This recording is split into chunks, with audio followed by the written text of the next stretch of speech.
how to connect Monday.com to Zapier. Hello guys and welcome to this new tutorial. In today's video I'm going to show you how simple and easy it is to connect the project management app or platform, which is going to be Monday.com, to the automating third-party app or platform, which is going to be Zapier.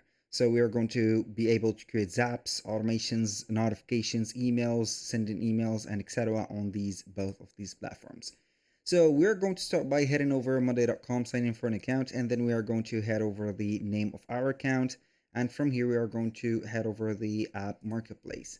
So we are going to try and find if we have Zapier and see if it is going to be available. So basically here, I cannot see it. It is okay, so it is not going to be internal connection. We are going to head over Zapier next, and we are going to create a connection. So we can go ahead and head over the Zaps.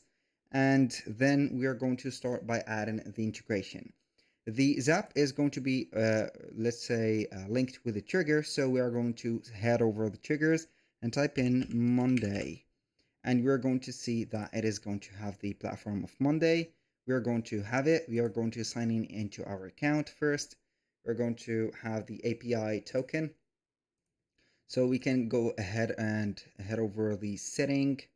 So from here, we are going to head over the profile of yours and administration. Let's see here, the administration.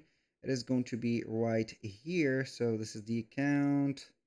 We're going to have the connection. As you can see, API or the API here. I'm going to copy and paste it. Let's see here. This is the place where we are going to continue.